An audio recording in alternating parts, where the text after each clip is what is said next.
So, good evening. We are back to the study of the Spirit's book. Last week, we started book 3 of the Spirit's book, which is moral laws. And we went through the first item. We are studying divine or natural law. 1. And today we're start on knowledge of natural law, which will be on question 619. Philip is finishing his call, so let's wait for him to be able to read for us. Go ahead, Philip, when you can. 619. Has God given all human beings the means of knowing God's laws? While all may know it, they do not all understand it. Those who understand it best are righteous individuals and those who want to examine it. Everyone will understand them one day, as progress must be fulfilled. The justice of the multiple human incarnations is a consequence of this principle, since with each new existence, one's intelligence is more developed and the individual understands more clearly what is good and what is bad.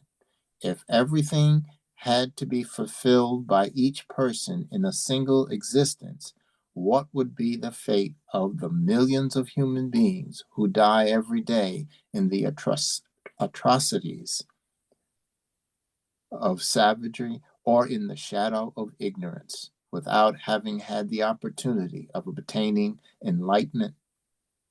Okay, so we're talking here on our knowledge, the Spirit's knowledge of the divine or natural law or God's law. And if God God created all the perfect laws that are part of the divine law, of course, God has to give all of the creation, the intelligent part of the creation, the ability of knowing God's law. It doesn't mean that we understand God's law, and of course, as we are progressing, we are going to understand better and better. So when we are in the primitive state of evolution, everything around us seems that all the supernatural things that happen around us looks all miracles or other phenomena that we cannot understand. But as we evolve, right, we understand better. So let's say primitive people fear the thunder, adores the sun, thinking that God is the sun. They adore different gods. And nowadays, with our understanding, we understand how rain works and what the weather phenomena. So the vast majority of us no longer fears this natural phenomena of weather. Of course, we are victims of the weather many times, but if you look for those that have animals that fear thunder, that fear rain, right?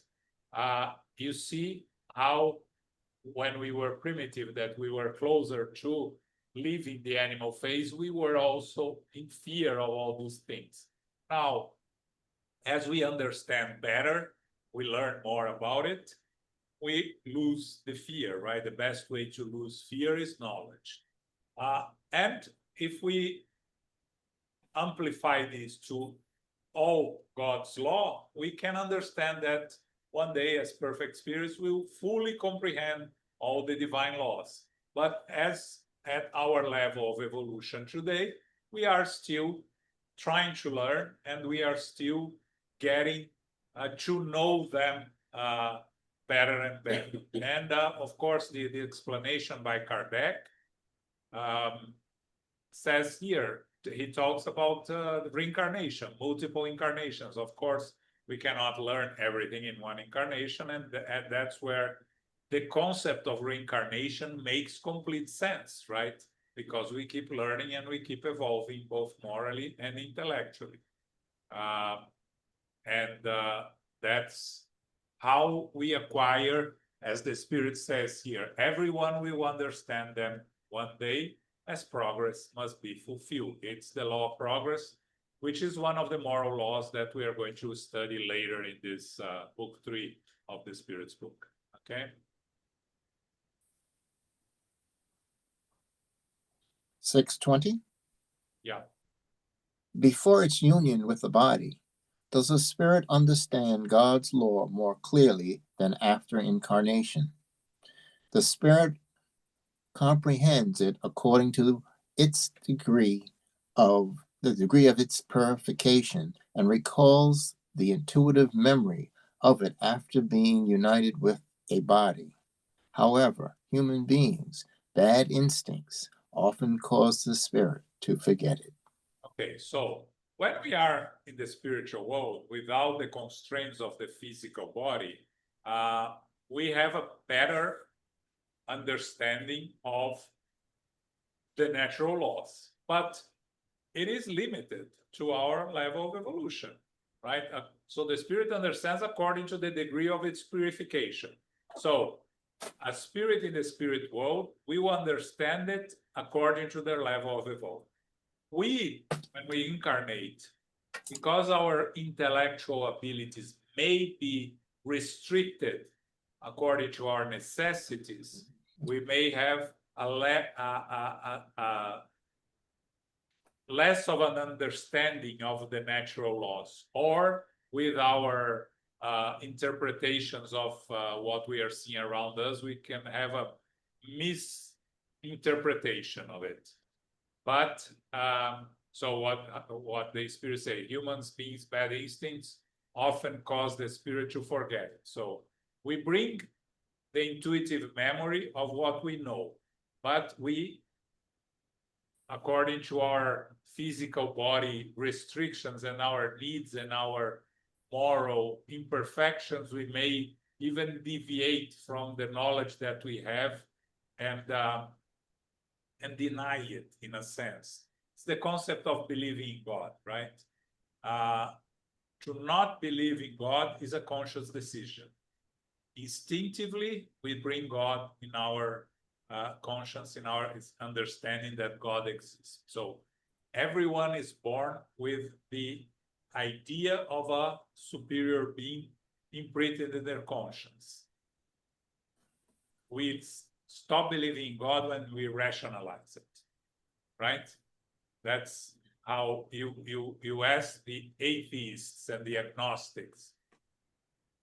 They have a point where they stopped believing, or they decided they don't believe it. So it's a rational decision. It's not an intuitive decision, right? The intuitive choice is to believe in a superior being. If you don't want to call it God, you can call anything, but it's an instinctive belief that we bring with us. When we decide to rationalize it is when we can sometimes move away from. So that's why they say human beings' bad instincts often cause the spirit to forget, right? So those that, let's say, they believe in God, those that are too much focused on the material life and claim they don't have time to think about this, these spiritual things are not important to them, they make a rational choice of not believing. So that's the instincts affecting what the spirit knows or thinks of. Okay. 621. Yeah. Where is God's law written? In the conscience. Since we carry God's law in our consciences, why does it need to be revealed to us? You have forgotten and misinterpreted it. God wants it to be recalled to your memories. Yeah, this is one of the most important questions that you'll find in the Spirit's book. 621. Where is God's law written? In the conscience, in our conscience. So when we go through the evolutionary process of first being an intelligent principle, going through the different phases, mineral, vegetable, animal, and then we become a individual spirit.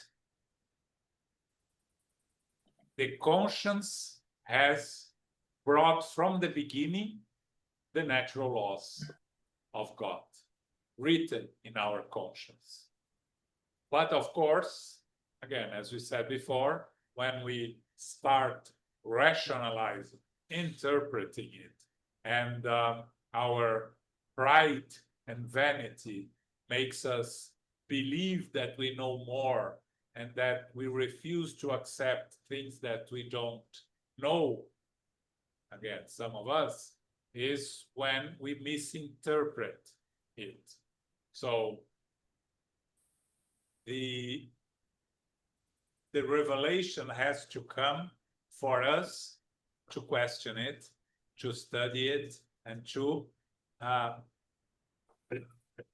from the rational, bring to the moral side of it, right? We need to rationalize it on our evolutionary process. We need to understand, rationalize, and then put inside of us, the majority of us. There are people that bring with them the natural instinct and never fight against it. So it becomes part, it is part of who they are.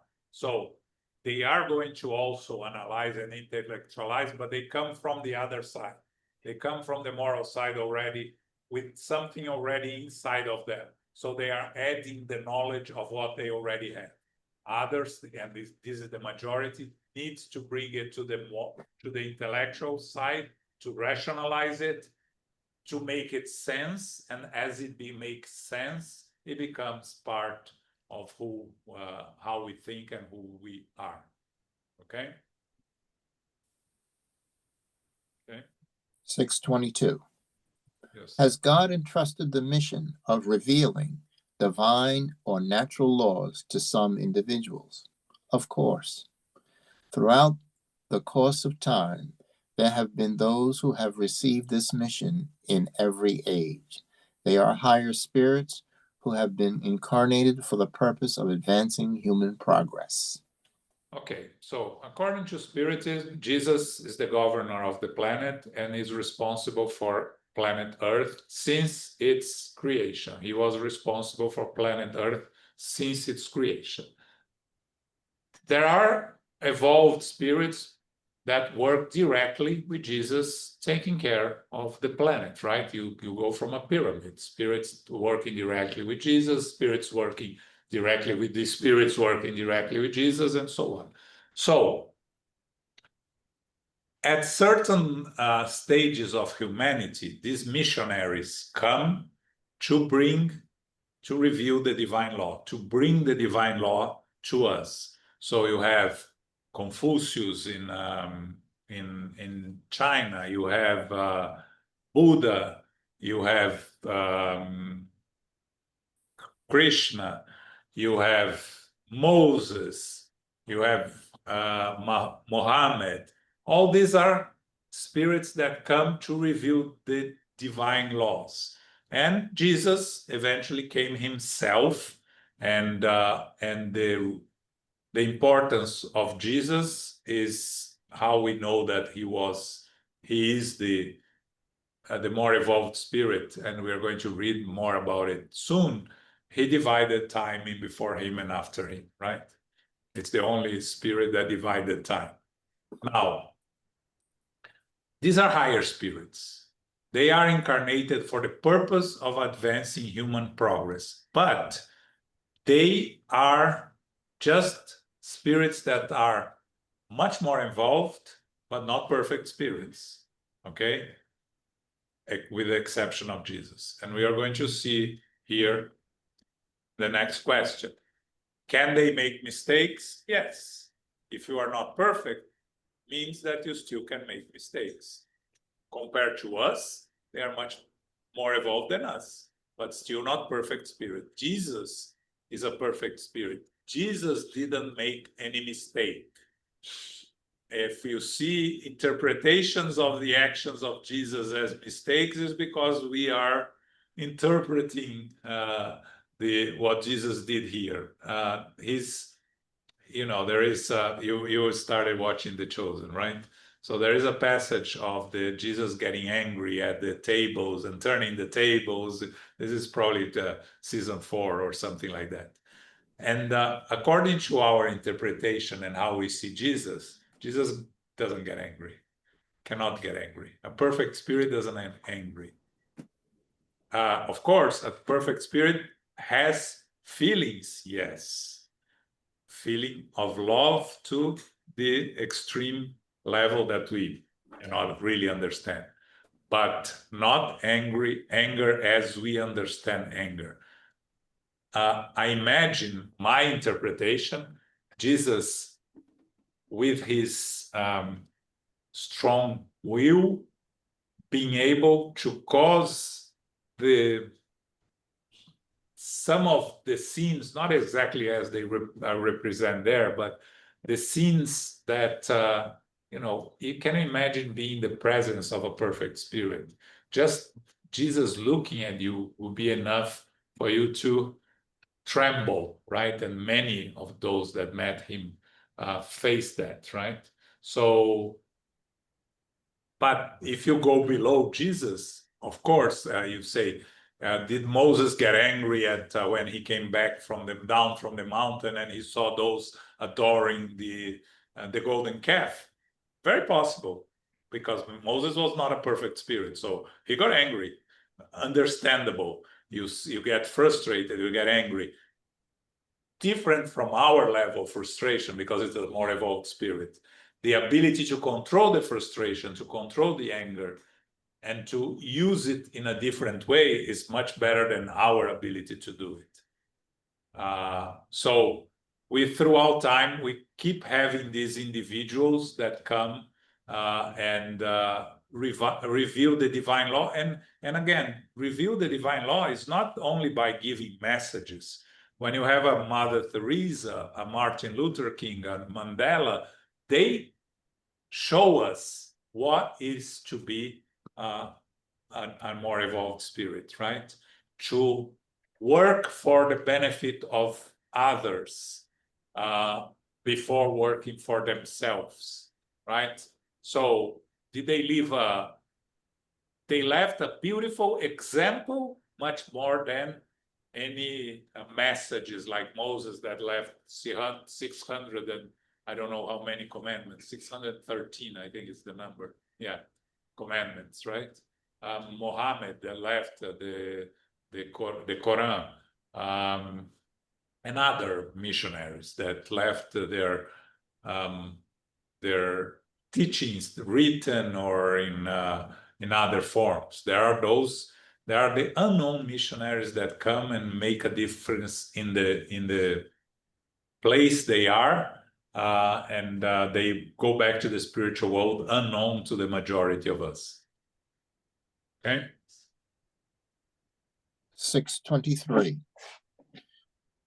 Have those who allegedly educated humankind sometimes made mistakes and led them astray by false logic?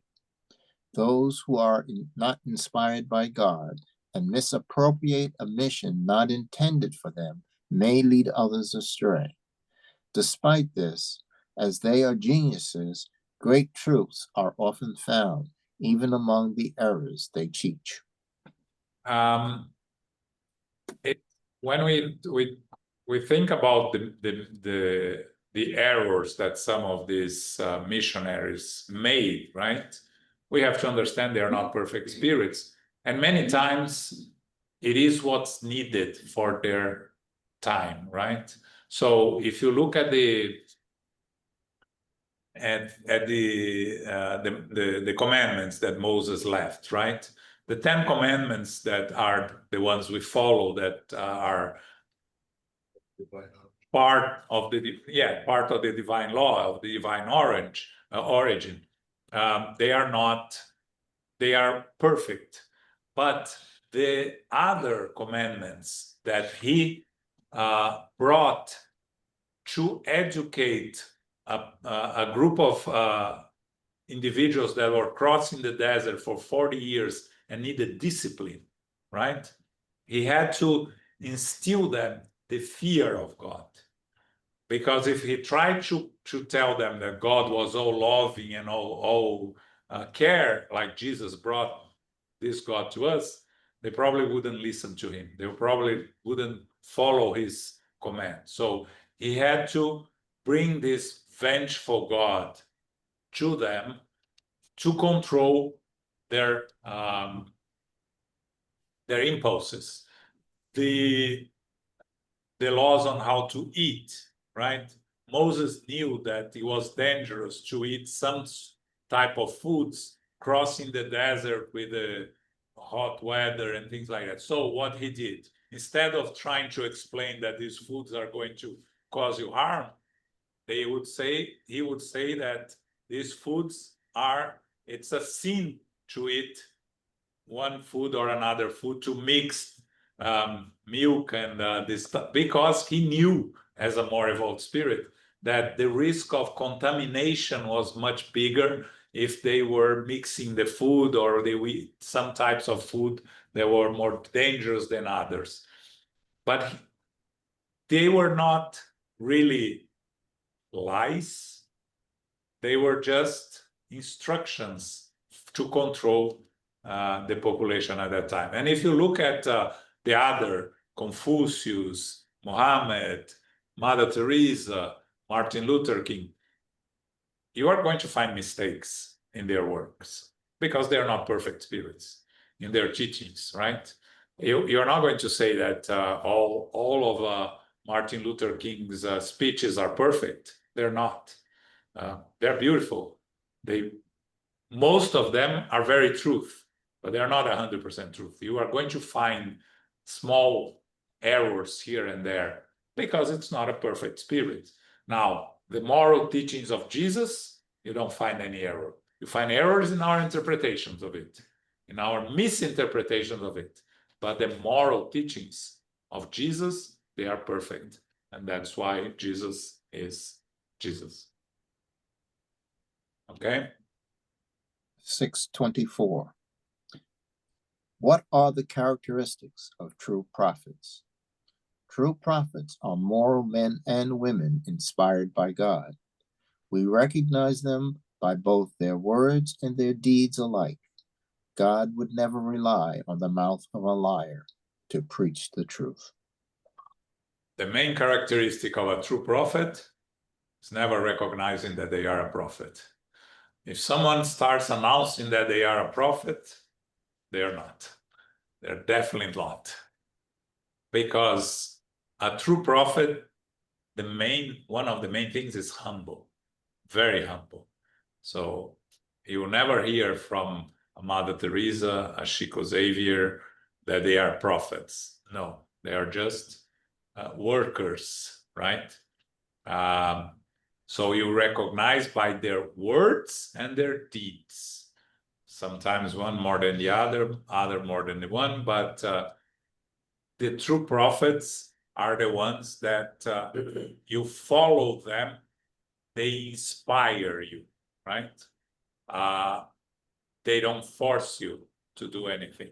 Again, when we talk about discussing messages that come from the spirits through psychography, how you differentiate a good spirit and a less of a good spirit. A good spirit will never tell you to do anything.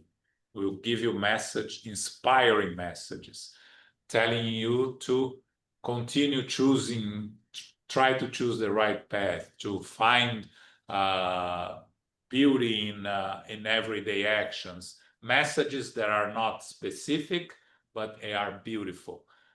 Less evolved spirit will tell you to do this or do that, follow this path or follow that path. This is spirits that try to lead you according to their interpretations. These are not true prophets. True prophets will inspire in words and examples, right? Mother Teresa never asked anyone to follow her. She did her work, and those girls that wanted to help her and work with her did because they wanted, because they believed in her, they admired her. And it was, by what we hear, it was very difficult to work with her. She was very strict, and very strict in the sense of she wouldn't deviate from doing what she thought it was right. And you can believe that 95% of the choices she made, she was right? So when you follow someone like that, you have to really understand, accept, and believe that they are doing the right thing. And to accept, understand that they are not perfect spirits, right? That's very important. There are many stories of Chico Xavier, right? Of small things that he did here and there that you would say, well, a perfect spirit wouldn't do that, right? And you know, it's nothing that says anything bad about him, but it's little things, right? He loved coffee, and he couldn't drink coffee, right? So they would give him coffee, and there was a lady that would give him coffee hidden, so nobody would see that he was drinking coffee. He knew coffee wasn't good for him, but he drank it anyway. A perfect spirit wouldn't, right? But again, this is a characteristic of us not perfect spirits. We still have our imperfections. Okay. Now, what is the most perfect?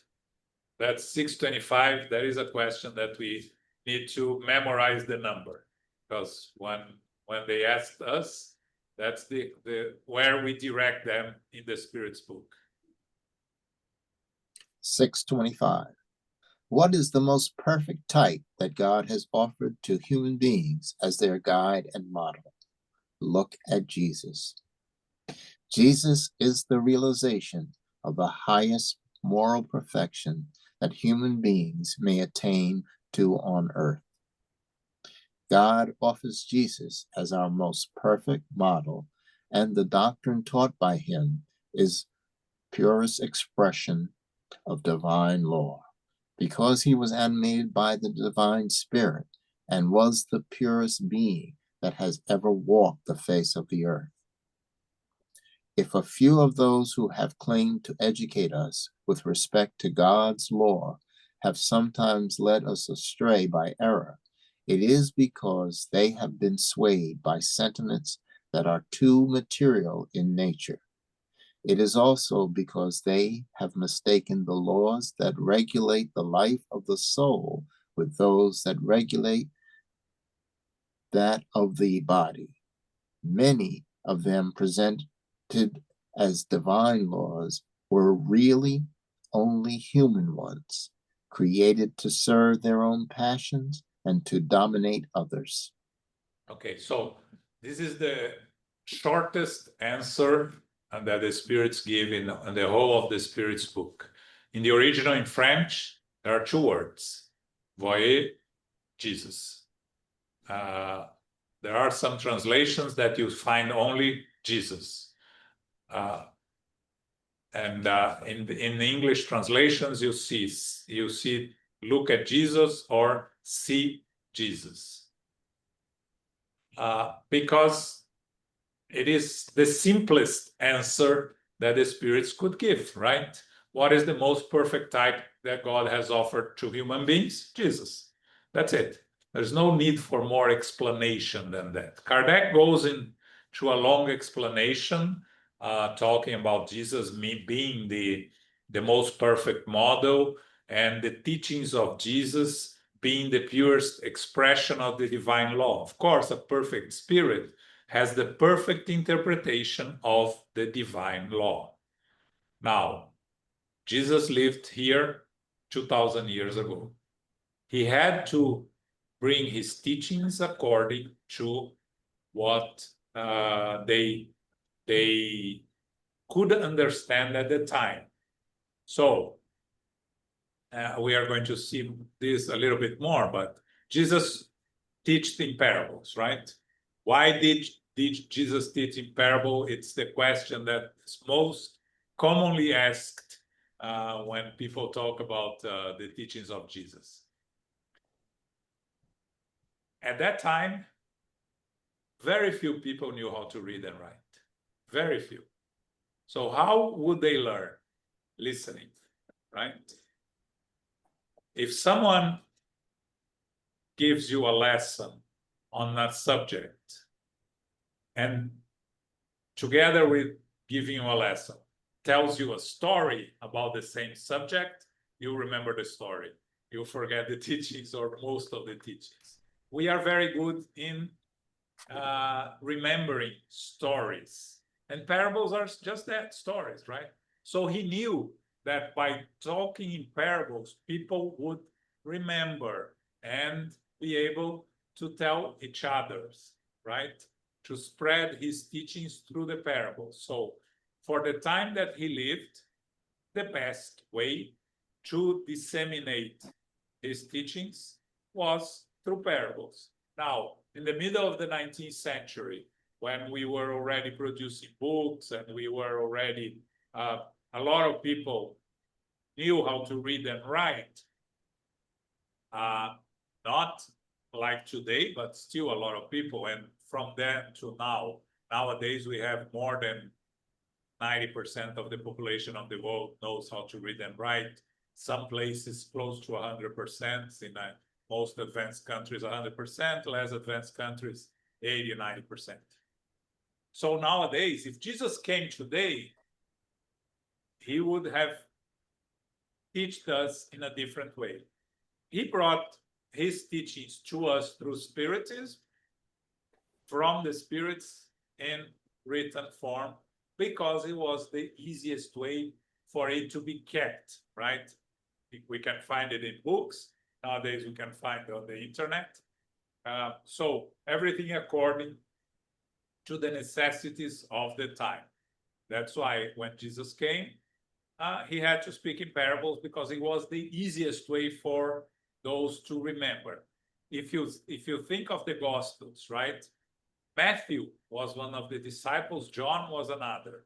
They both wrote Gospels, and from Matthew, directly from Jesus, John, both from Jesus and from his mother. So John lived with Jesus' mother for a very long time when she was old, right? John was the only apostle that was not killed, that died of old age. So his gospel had accounts both of his mother, Jesus' mother, and Jesus. Both Luke and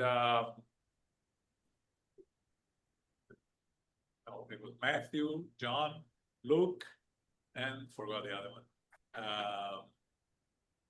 Mark. Mark. Both Mark and Luke. Mark was you see Mark in season 5 of The Chosen. He was a kid when Jesus was almost being crucified. And Luke was a disciple of Paul, so he was a physician. You learn about him in Paul and Stephen. So that was after. Luke learned from Paul the teachings of Jesus. Paul learned from Matthew's gospel according to Paul and Stephen again.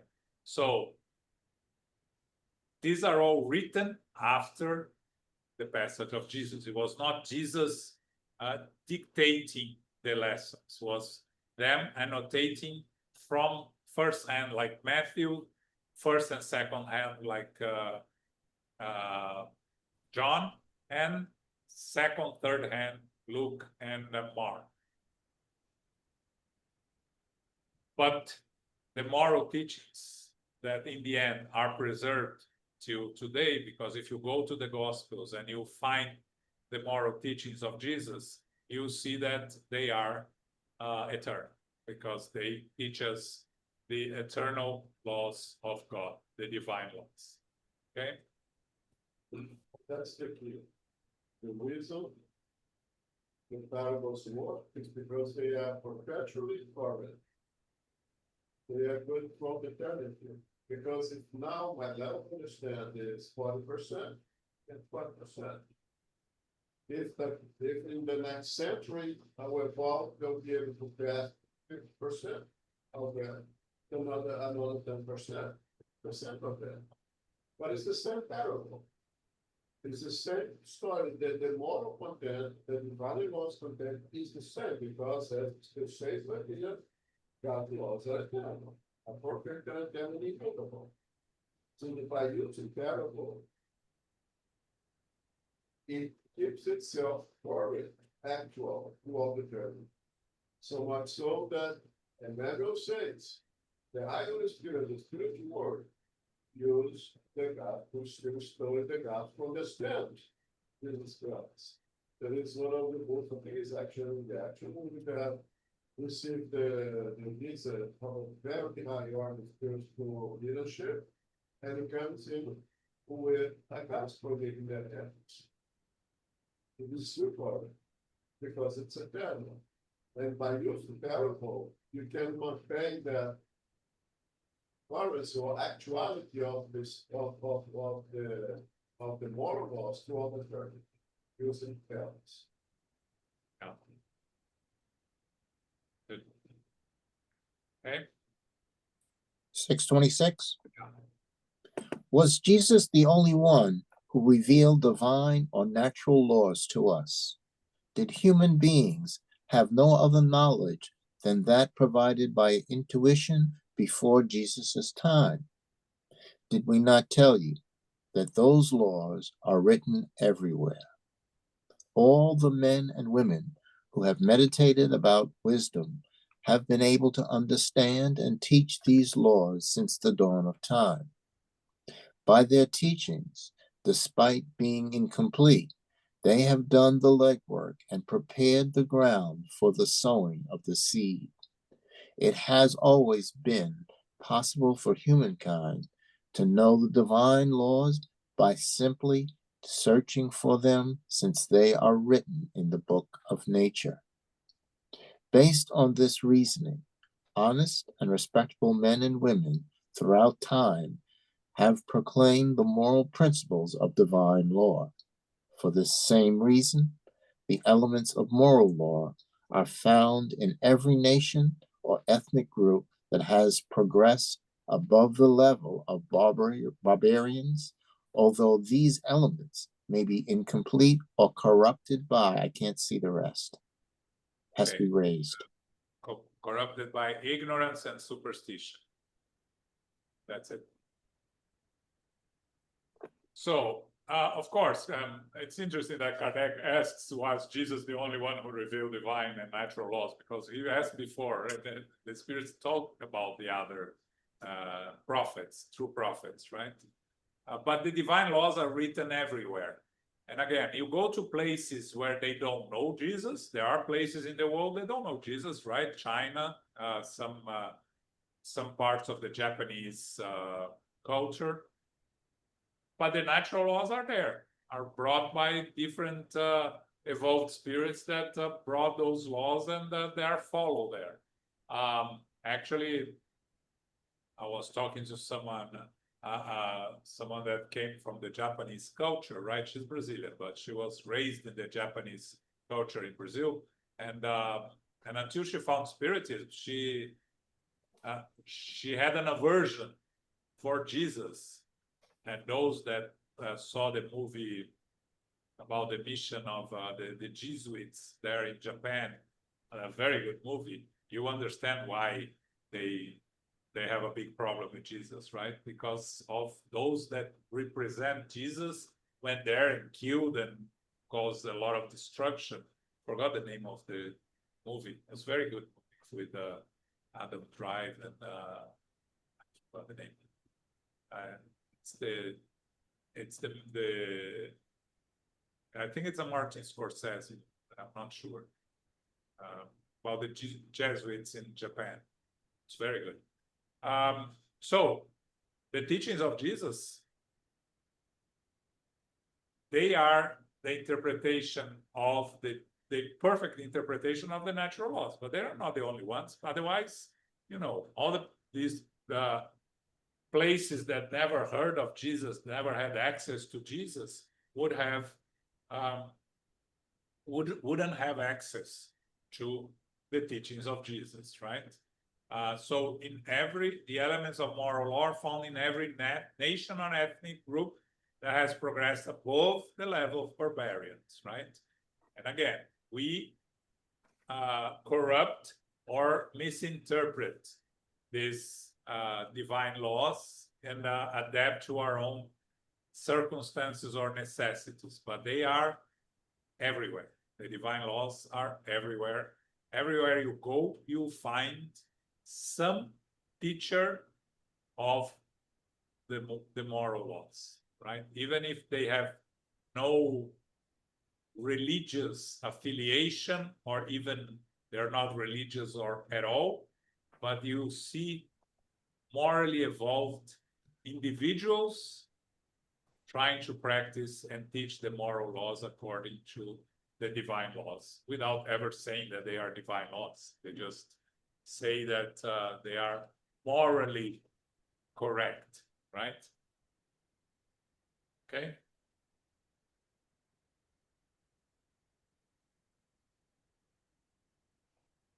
Six 27. Since Jesus has taught God's true laws, what is the point of the teachings imparted by spirits? Do they have anything more to teach us? Jesus' teachings were often allegorical and delivered in the form of parables because he spoke according to his time and where he lived.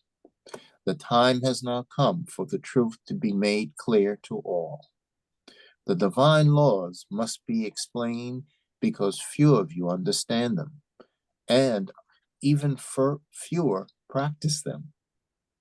Our mission is to reach the eyes and ears of all, stun pride, and expose the hypocrisy of those who disguise their transgressions under the mask of virtue and religion. The teaching of the spirits must be clear and without error, so that no one can feign ignorance, and so that all may judge it and evaluate it with their own reason. We must prepare for the reign of good announced by Jesus and provide the explanations to stop humankind from continuing to interpret God's law according to their passions and distort the meaning of a law that is entirely love and charity. So Kardec, very logic and very, direct. So if Jesus has taught God's true laws, why should we be focusing on teachings brought by the spirits? Let's follow Jesus, and right? What else they have to teach us? And then the spirits explain very clearly, right, that Jesus' teachings were what we discussed, allegoric and in parables because of the time that he lived. But the time now has come for the truth to be made clear to all. Why to all and why now?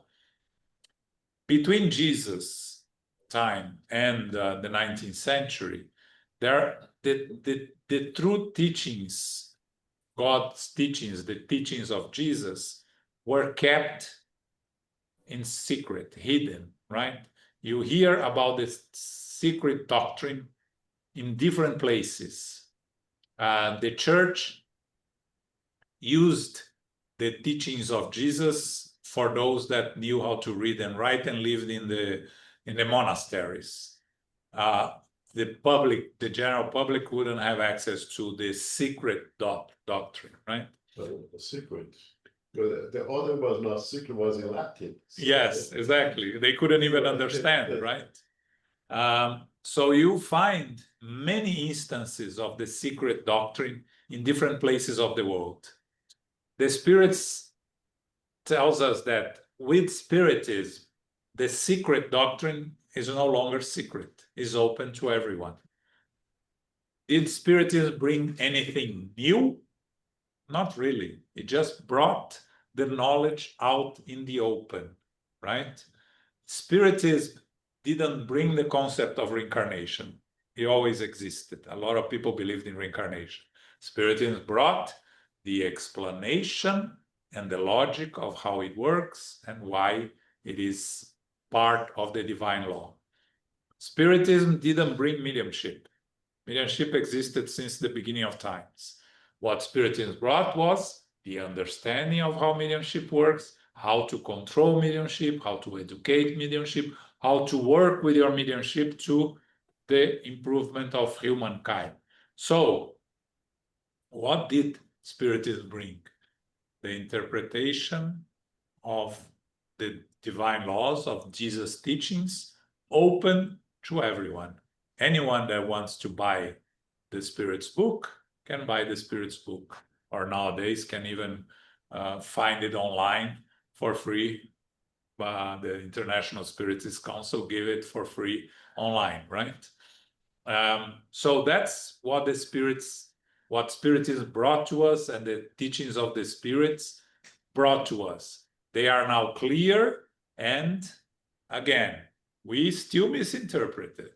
We still find people that read it and are not happy with it. There are new versions of the Spirit's book with politically correct interpretations of it, which is, yes. But again, if you really, truly read and understand, try to understand the Spirit's book, it's all there. You don't really need to add anything, right? Me and Elmo are here studying it for the 9th time. Yeah, and every week we find new things. We find things that, oh, I thought I knew that. Why? And I go back and say, oops, let me look for it a little bit better because I don't know yet. So it's all there, right? For people that say that it's incomplete, that it's old-fashioned, that it is too complicated, this shows a problem with these people, not with the Spirit's book. And it's their evolutionary process. It's the law of progress. They'll come back. But for us that are comfortable with the teachings of the Spirit's book and can focus on the study of the Spirit's book and the other books that help us understand ourselves, where we are, where do we come from, where we're going, there is enough. You know, Kardec has 30 books by himself that we can read. And we basically, we barely read the 5, right? That the codification. Okay. 628. Why has the truth not been accessible to all in the past? Each thing must come in its own time. Truth is like light. You must adjust to it gradually, otherwise it dazzles us. To date, God has never allowed such comprehensive communications to be transmitted to the human race. Of course, in ancient times, there were individuals who were in possession of knowledge that they considered sacred and kept as a mystery from those whom they considered as profane. You must understand that from what you know of the laws that govern these phenomena, only a few fragmentary truths were received, mixed together with generally illustrative and often vague lessons. Regardless, humankind should study every old philosophy, tradition, or religion because they all contain the seeds of great truths. Although they may seem to contradict each other as they are misrepresented by worthless embellishments, today they are much easier to comprehend, thanks to the key that Spiritism has provided. Spiritism gives you a host of facts that up until now seem to conflict with reason, but of which the reality is now unquestionably confirmed. You should continue to study every system because they bring a wealth of lessons and knowledge that may greatly contribute to your education. So here are some very important lessons from the spirits, right? First, truth is like light. You must adjust to it gradually, otherwise it dazzles us, right? This is a very important teaching, because you hear people saying there, out there, it is the truth, I must tell the truth. No, you must not lie.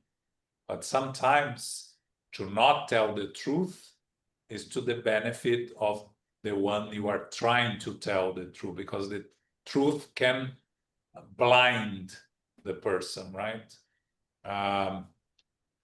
We tell children, young children, all the truth, or we embellish the stories, or we go around and we shouldn't lie, but when they talk about things that they are seeing, that they are listening, we should engage at their level of understanding, not really opening all the truth, because it can cause more harm than good.